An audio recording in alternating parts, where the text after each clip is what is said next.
भारत आणि पाकिस्तान युद्धाला आता सुरुवात झाली आहे आणि 8 मेच्या रात्री काय झालं तर पाकिस्तानने आपल्या राजस्थान, पंजाब आणि काश्मीरमधील अनेक सीमा भागात आणि तिथल्या लोकवस्तीवर, नागरिकांवर ड्रोन आणि क्षेपणास्त्रांनी हल्ला करण्याचा प्रयत्न केला होता, ज्याला भारताने चोख उत्तर देत ते सगळे हवाई हल्ले परतवून लावले आणि मग भारताने थेट पाकिस्तानमध्ये पार आत घुसून हल्ला केला, ज्यामुळे पाकिस्तानच्या पायाखालची जमीन आता पूर्ण सरकली आहे आणि आता तो आपल्या मित्र देशांना आर्थिक मदत मागत असल्याच्या पूर्ण स्थितीत आहे, भिकेला लागला आहे.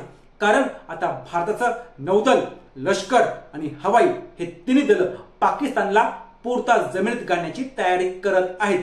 दरम्यान भारतीय सैन्याच्या हल्ल्याने पिथरलेल्या पाकड्यांच्या तावडीतून पाकव्याप्त काश्मीर म्हणजेच पीओके ताब्यात घ्यावा आणि तो आपल्या ताब्यात घेण्याची आता हीच योग्य वेळ आहे असं देशातील सगळे नागरिक म्हणत आहेत.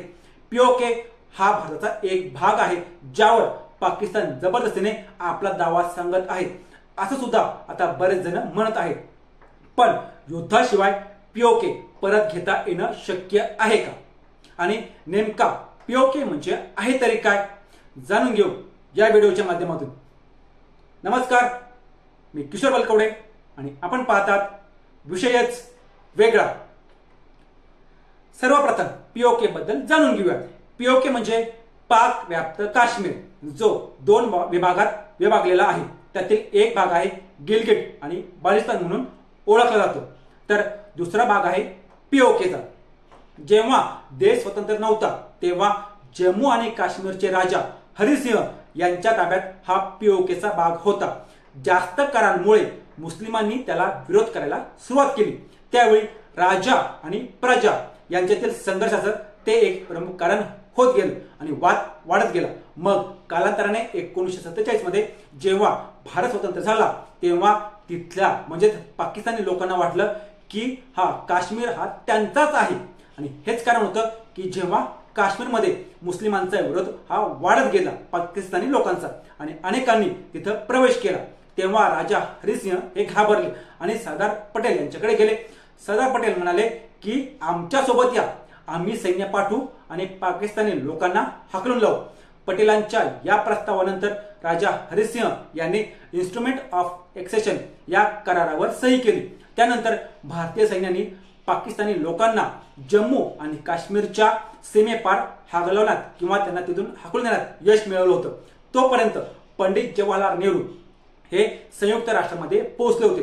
तिथं एक ठराव मंजूर करण्यात आला, ज्यामध्ये असं म्हटलं होतं की प्रत्येकाने जिथे आहात तिथेच राहावं. पाकिस्तानने यावर सहमती दर्शवली होती, परंतु भारताने एक अट घातली की जोपर्यंत पाकिस्तानी लोक भारतीय भूमी सोडत नाहीत तोपर्यंत लोकांचं मत घेतलं जाणार नाही.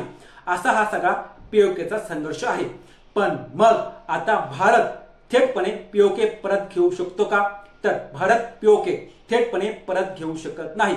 कारण हा एक गुंतागुंतीचा आंतरराष्ट्रीय वाद आहे, जो केवळ बळाच्या जोरावर सोडवता येणार नाही. पीओके हा भारताचा अविभाज्य भाग आहे, परंतु पाकिस्तान तो आपल्या नियंत्रणाखाली ठेवतो.